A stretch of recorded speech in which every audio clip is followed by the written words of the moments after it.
Hi guys! Syempre, dahil hindi pa tapos ang DIY natin, magre-renovate ulit tayo. Itutuloy ko lang din yung ginawa natin kahapon. At ngayong araw, lalagyan ko ng double walling itong ginawa kong divider.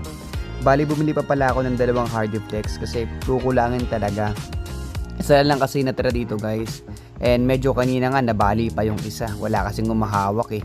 Kailangan kasi guys, pag buong Hardiflex ang ilalagay nyo, mas maganda may kasama kayo kasi mabilis mabali ang Hardiflex. Tataka nga ako bakit Hardiflex ang tawag dito, hindi naman siya hard. Well, ang maganda sa Hardiflex guys, waterproof na ito.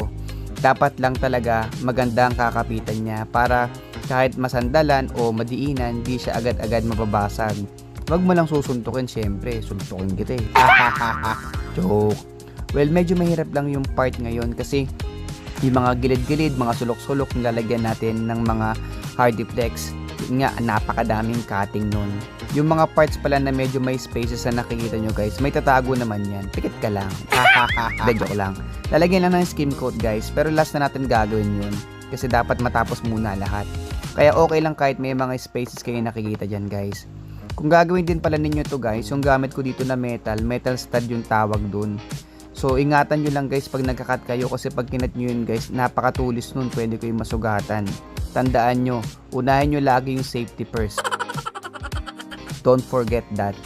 Kaya, meron din ako dito sa mata, kung makikita nyo may Google ako sa mata. Kasi, kapag nagdidrill kayo guys, hindi nyo maiwasang tumasik yung mga small particle of matter. Oh, di ba? Napasok pa yung science. Walang biro nga guys. Iangatan nyo yun lagi. Okay? Tandaan ninyo. Magsusuot kayo ng goggle para hindi tumalsik sa mata ninyo yung mga maliit na mga metal. Always remember, lamang ang may alam ka ba? First time ko lang pala gumawa nito guys. Pero alam nyo ba dati kasi nung bata ako guys, nakakanood na ako ng mga gumagawa na construction worker. Kaya siguro natuto na rin ako ng mga konti-konti. Pero lately, yung pinaka-latest, siguro nagpagawa kasi kami guys ng ceiling tsaka divider nito sa cycle floor namin. At nakita ko yung mga ginamit nilang mga materyales. At doon ko naisip na, kaya ko to. Kaya ko to. Ako lang to. The only enemy is myself. Kaya simula nun guys, sinabi ko na sa sarili ko na kaya ko yun. Kinounter ko kasi guys yung mga iniisip ng isip ko eh. Mindset ko siya guys eh. So ganun lang yun. Tapos try mo lang. Well, kapag hindi naman siya naging success, tawag ka na lang siguro ng marunong. Bayaran mo na lang. Ganun lang naman kasimple yun guys eh, di ba? Actually hindi nasa isip ko eh. Pag ito pangit, pag ito hindi maganda, pag ito napagod ako, tawag na lang ako ng iba. Gagawa na lang, bayaran ko na lang to. Pero dahil nga sa mga comment nyo, nakikita ko guys, na-inspire ako eh. You're inspiring me.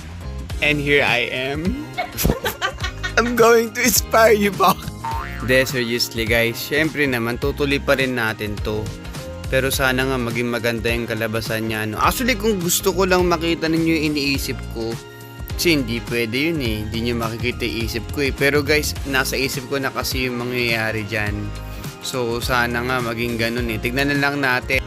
Ginawa ko kasi guys yung mga napapanood ko sa YouTube eh na nag-snap sila eh na nagbabago, hindi naman gumagana. Kaya ito guys, magpapakapagod na lang tayo. Manu-manuin na lang natin to guys. Thank you for watching.